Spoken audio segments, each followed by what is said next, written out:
wajibu ambao tuko nayo katika siasa. Na kulainisha mambo haya, ukiona rais amerevise ile upanzi wa miti. Hiyo ni goal ambayo ilikuwa 2020. Tulikuwa tupande miti tupate 10% ya 10% ya miti katika Kenya. Sasa mwenyewe akatoa 2030 ameleta 2022. Sasa mimi si lazima niwe kwa ofisi ndio nifanye hiyo implementation. Mimi nikafikiria vile vile hiyo ni wazo kubwa ya kifedha. Hata sihitaji mtu kunipatia kazi. So nikaamua kwanza nilikuwa niende mambo ya nyumba. Zile nyumba ambazo unaona rais wanajenga zile za nini kidogo. Lakini ikawa ni kwamba kabla nifanye nilikuwa nimeweka strategy ya kujenga nyumba ambayo ina miti. Tulikuwa tunaita home at home. Kule mashinani. Nyumba ambayo ukienda pale utapata ndizi, mgomba wa ndizi uko pale kando, kuna cabros chini, yani nyumba nzuri kwa sababu katiba inasema tuwe na nyumba nzuri ambayo ni kiafya. Sasa nikafikiria vile vile you make an infusion ambayo lazima iwe na miti kwa sababu usiku utapumua nini? Ukilala kwa hiyo nyumba mzuri. Lazima miti itusaidie mambo ya oxygen na mambo mengine. Vile vile utaona kwamba mbali na janga ambalo tuko nalo saa hizi la corona. Janga kubwa la dunia ambayo linakuja ni wearing of ozone layer. Katika shule ile sasa climate change. Climate change inaenda kuwa ni shida kubwa sana kwa dunia. Na ni kwa sababu miti imekatwa sana. Kwa sababu miti sasa mimi kama Caleb Burudi binafsi lazima nisukume inji moja kuhakikisha kwamba I'm handling that. Sababu ndio nazaa watoto. Sasa mimi nazaa watoto nikiwajia nini? So kale tukiingia hapa kwenye huu upanzi wa miti, hii ni kazi ambayo unasema kwamba umejiajiri wewe mwenyewe. Unaifanya hii kazi namna gani? Huu upanzi wako wa miti unaufanya namna gani? Unaenda mahali tu unapanda mti unauacha pale kwa sababu kuna wale ambao wanapanda unaenda pale Freedom Corner unapanda mti unaenda zako unakuja hapa Memorial Park ya John Mishuki unapanda mti unaondoka. Sasa unajua katika hali ya upanzi miti tena ni pana. Kuna ile mtu anapanda anawekeza katika kupanda misitu. Kuna ile mtu ambaye anatengeneza mbegu. It's a chain of things. Sasa yangu ni kupanda miche. Ile inaitwa seedlings. So mimi kazi yangu ni kutengeneza miche na kupatia wale nataka. Na vile vile niko na demonstration blocks kidogo zangu lakini hizo ni kando. Lakini hasa sana niko na target ya kupanda kwa miaka 2 ijayo miche milioni 10. Miche milioni 10. Ulianza na miche mingapi ya ukianza? Hiyo unaanza kama ile safari kubwa unaanza na one step. Kwanza unajua nilianza na miti kama 1000. Unajua kwa siku moja hiyo ni vitu mingi ambayo inafanyika. Unaweza pata mtu mmoja anaweza tengeneza miche 1000. Kwanza nikaenda research kwa sababu mimi ni mwanafunzi wa Lincoln. I believe kabla nifanye kitu lazima niende I take more time in strategy room mbali na kuwa katika kazi hiyo. Kwa sababu wakati sasa nilijua nataka kupanda miti nilichukua muda mrefu kufanya research. Nikaenda nikatembelea Kefri, nikasoma, nikaenda kuangalia misitu vile inakaa, kujua miti ni nini, inafanywa nini, nikaenda kule nyumbani kujua vile system inafanya. Nikatembelea kituo cha miti kule Kakamega, nione uhusiano wale watu ambao wanafanya tayari katika miti hiyo. Nikaongea nao, nikakuja kule Nairobi kwa sababu niko nazo katika pande mbili. Niko na project kule nyumbani kule Kabras Shilongo ambayo ni kubwa, vile vile kuna nyingine hapa Nairobi Karen ambayo tena ni kubwa. So ninashirikiana na zile ofisi ambazo zinahusika. Kwanza ofisi ya mbegu ni Kefri kule Mkuka na kwingine. Na zile ofisi tena za msitu ile ya Kakamega County na ile ya Malawi Kabras tena nikaenda pale niwe na mazungumzo. Nikatoka pale nikaja pande tena. Sasa kwanza nimetengeneza miti. Tunavyosema sasa kwa leo nina karibu miti inafika nusu milioni. From miche 1000 mpaka saizi you got 500,000. Niko na miche nusu ya hiyo iko kule Western. Na hiyo corona ilinifanya vizuri ikanifungia hapa Nairobi. Kwa hii miezi ya corona nimefikisha miche inaenda 200 na 1200 na. Kwa hivyo tuseme hii miezi kuanzia March mpaka kufikia sasa hii miezi 5-6 umetengeneza miche 300. Kuanzia August mwaka jana. August mwaka jana nikaanza. Baada ya kuchukua kama kitu kama mwezi mmoja kufanya research na kujua. Nikaanza kule Western. Ilienda nikakaa nyumbani sana. Mpaka December yote mimi nilikuwa kwa shamba. Mimi nikivaa campus unitoi. Naingia shamba saa 12 natoka saa 1 saa 2. Okay, Caleb shikilia hapo tukirejea tutakuwa tuambia malengo yako haswa ya wewe kuhakikisha kwamba unaingia kwenye kwa sababu upanzi wa miti watu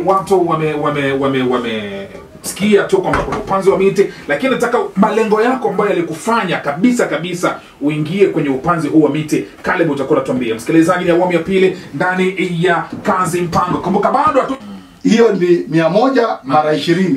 Hiyo ni 2000. Inamaanisha kwa mwezi unapata 60,000. Unajua si lazima pesa uishike kwa mkono kwa haraka na so ni vitu ambavyo wanaweza kaa chini waangalie waone investment ambayo vijana wanaweza ishika kwa sasa miaka hii 2 ambayo imepaki. That is a serious investment ambayo inaweza badilisha maisha ya watu wengi. Kwa sababu unajua ukifanya katika strategy ya kazi lazima uambatishe na strategy kubwa. Kwa hivyo ukisikia president anakuwa kwa TV anasema we want to get the 10% cover of forest. Wewe usione tu TV kwa producer. Sikiza TV ujue what is the opportunity in that arrangement. Caleb, umetaja aina 3 za miti hapa. Nataka utuambie tu, labda tuanzie hapa na umesema ornament. Hii ornament inakuwa mti ukiweka sasa hivi kwa muda gani utakuwa tayari ushakuwa mti mkubwa yani? Miti uchukua muda. Unajua kuna ile shrubs. Ornament inamaanisha ni miti ya umaridadi. Yes.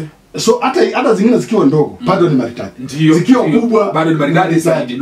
Hata miti inaweza chukua miaka, kuna miti inaweza chukua miaka 50, kuna ile miti miaka 5 iko tayari kama ile eucalyptus. Ukitaka kuinvest na ule na huo unakula kila siku. Panda eucalyptus.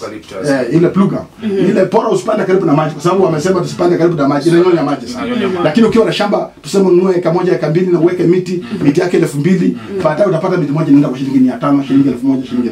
Kwa hivyo ni kitu ambacho unaweza fanya, lakini miti inategemea na muda na mti wenyewe. Na mti at every given time and point ina faida.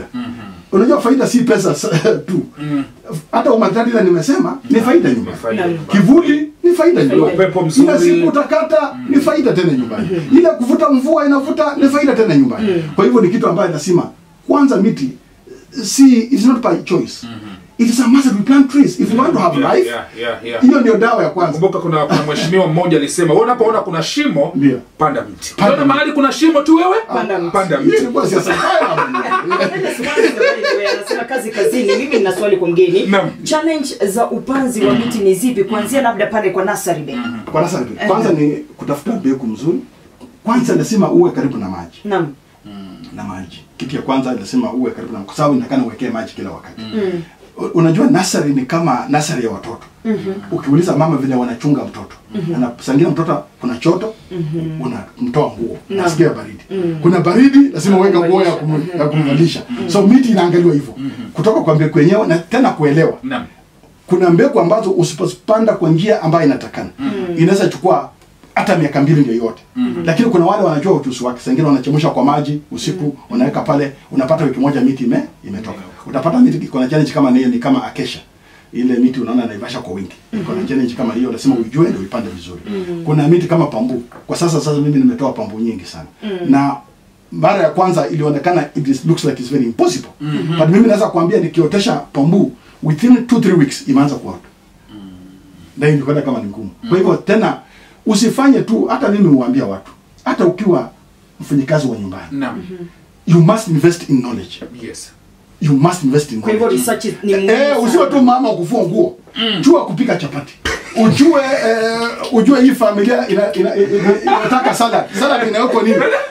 Ujue kukata nyanya vizuri, kitunguu, you know. Na hiyo ninasema ujifunze. Useme tu mimi ni mfanyakazi wa nyumba ambaye hivyo. Kazi yangu ni kuosha nyumba na kuboresha mtoto. Na watu wanafanya kazi ambayo ni washupavu ambao wanaelewa. Hata wewe wakati unatafuta mshahara ya shilingi 5,000, wewe unaweza sema mimi mshahara wangu ni shilingi 25,000. You know people have money and they want quality. So wakijua wewe hata nikikulipa 50,000, utanipea quality. Sitaenda kwa hoteli kutafuta maamuri safi ukule. Utatengeneza nyumbani. Itakuwa sawa. Kuna mtu hapa kale anauliza, ukipata hela utarudi siasa ama utaendelea na upanzi wa miti? Tutashikilia kwa hapa. Unajua siasa ni uongozi. Yes. Na hii haimaanishi usifanye kazi. Ndio nilikuwa nimesema kwanza. Yes. Shida yetu watu wanafikiria siasa ni kazi.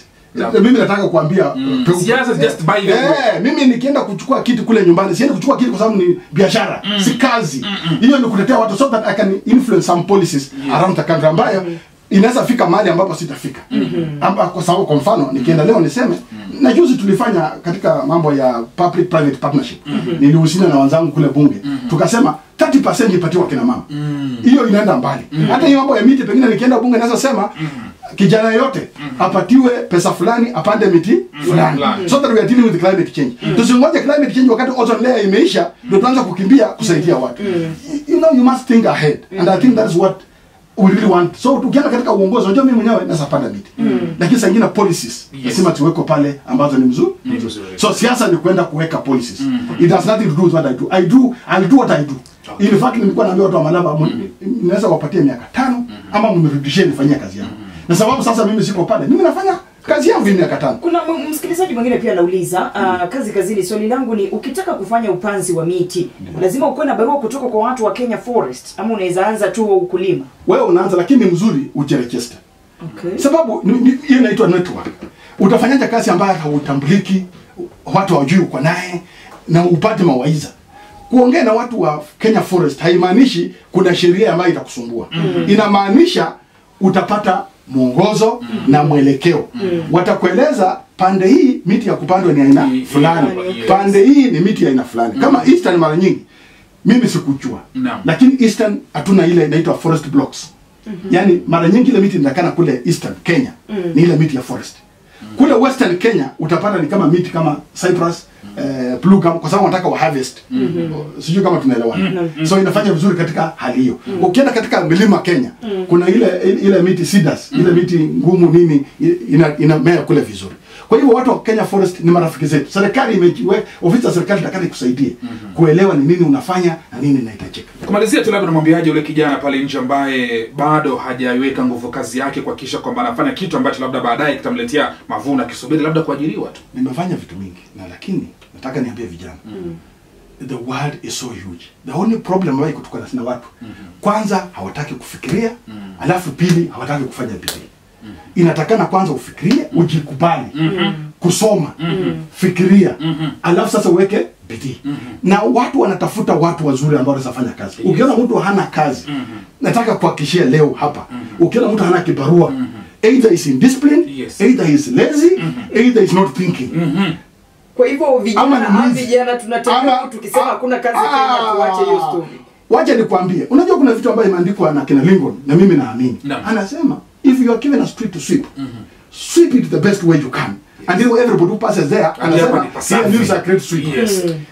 Na kueleza leo hii ukianza tu kufua mtu wa kufakia barabara, unaweza enda hii kaunti zote wanakutafuta. Nani anaweza jua kusema mambo ya barabara? Wanasema ni fulani. Lakini ukipata mtu anatafuta kazi na hapati, saa nyingine yule mtu kuna kasoro katika mambo yake mwenyewe, the character ama nini. Ukienda kwa boma ya mtu na huwa mtu mnyenyekevu, huwa mtu apiti, hata mwenyewe kazi ikiisha atakupeleka kwingine kutafuta kazi nyingine. Kwa hivyo vijana wasiseme ni kisingizio. But I want to assure you and tell you, and this is my learning experience. Watu wanasema at experience the best teacher. Na mimi nataka kuambia vijana, suffering is investment. Shida ni mtu ambaye anaokopa kutusafa.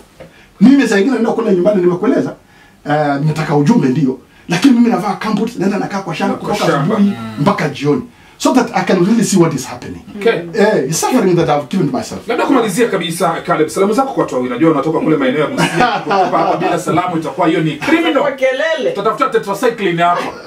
Unaletea shida. Salamu kwa unaletea shida kwa sababu nataka nisalimia watu wa Malaba sana, nisalimia watu wa Kakamega, wa Kenya, vijana wa Kenya na kila mtu, hasa mashabiki wa Milele. Unajua mimi nilipenda rumba na saa nyingine nikija pale napenda rumba. Tena nasikia sasa tena mnanikuza upande wa Mungu.